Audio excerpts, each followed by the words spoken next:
Hello everybody, it's another episode of True Sustainability, and I'm just gonna show you today basins. We're gonna talk about basins today, and we're gonna talk about a couple other things today as well. So as you can see, the water is pretty murky, it's dirty, but last night it was way worse. Had a bunch of dirt inside of the water, and overnight it's cleared up quite a bit, and you can actually see through the water. Last night you couldn't see anything, no rocks, no nothing, and it was just dirt that you could see in the water.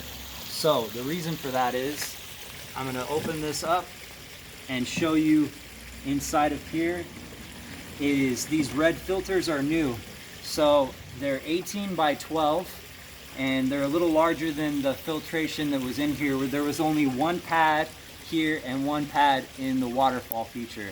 So what I did is I went ahead and cleaned out those pads, and then I cut one of them to size and put it in the waterfall. So then I used the two that I had, one that was in the waterfall, one that was here just in the waterfall, so that's 3 there.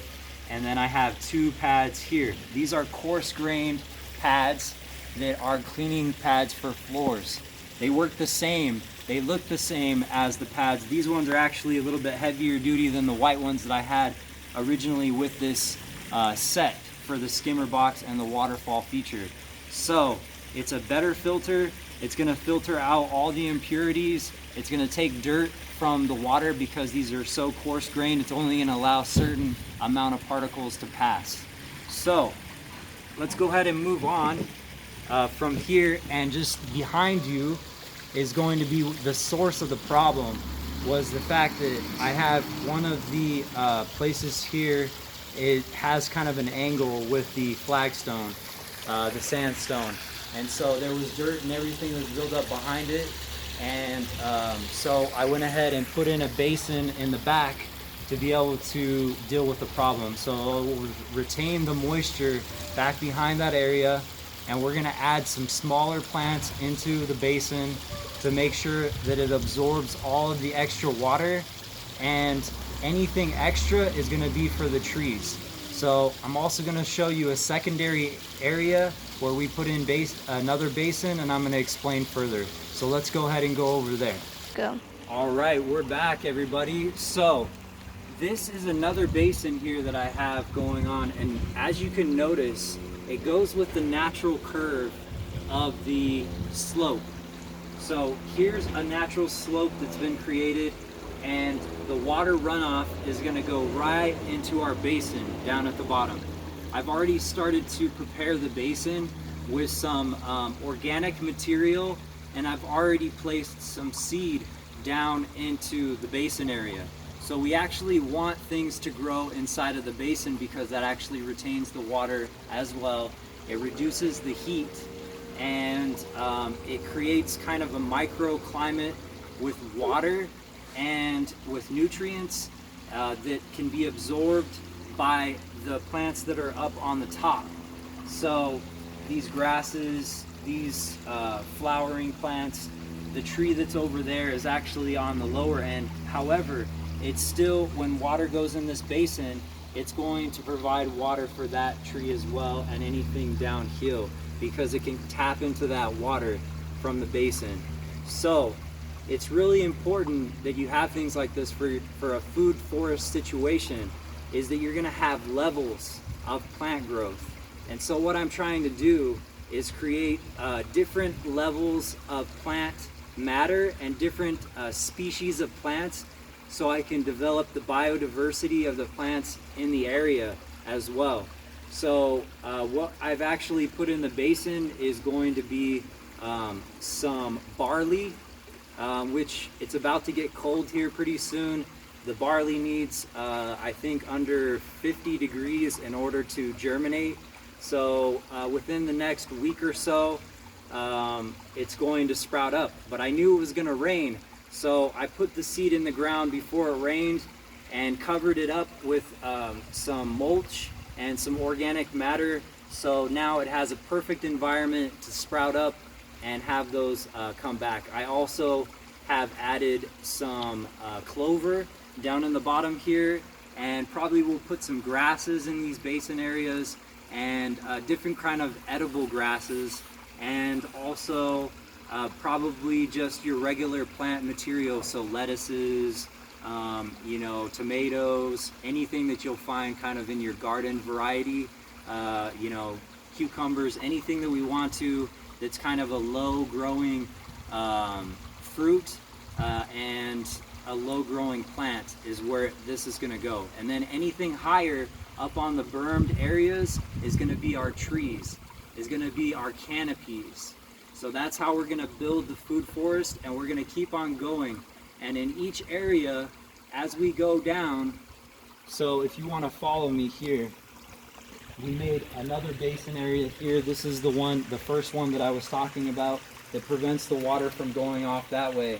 However, this will be full of plants and biodiversity as well. And the water runs through this area, and it has a berm right here, and each area goes with the natural curve. It comes over, and there was a problem with the water coming off of that area. So we dug it down, and we have an area around the tree here that it will collect the water as well in the basin. So anywhere that we have a problem with water, where water's flooding up, which we have down in the bottom, that's created us issues, so we're gonna go ahead and fix that area as well. So as you can see, here is another berm. So we've bermed this up, and this goes with the natural curve, and there was some erosion down in here that we filled in, and so it's gonna keep going around this area. Some of the water will go into that basin there, and then we're gonna create another basin going right through this area here, and it's gonna go all the way around, and through there it's gonna be another basin. So you can see the pattern that's gonna happen here. It's gotta be bermed, and then it's gotta have a basin down in the bottom. So it's got to flow the water from up on the hill, which is what we have in this particular environment. We have a big hill, so all the water collects down in the bottom. So we want to be able to have the water slowly come down and feed all of these different plants up on the top.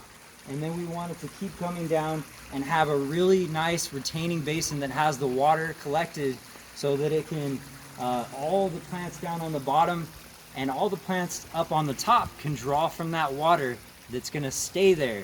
It's gonna retain itself in that basin until it's been used by the plants and taken up.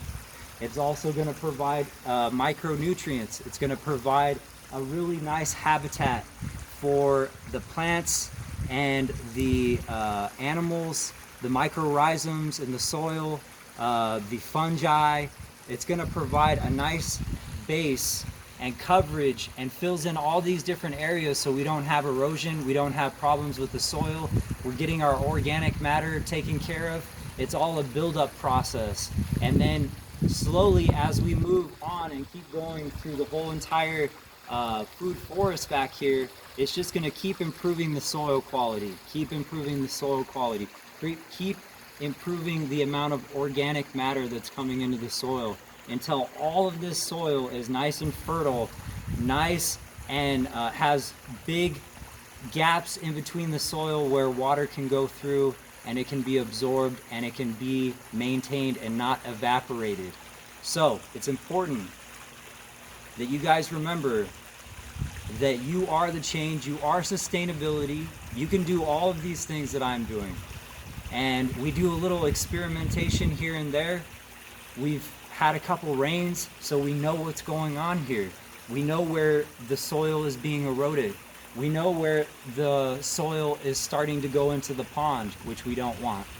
We know that it's starting to flood out in certain areas, and we could take advantage of that. Instead of having the water on the top, we could have it absorb into the soil and become part of the living structure that we're trying to build back here.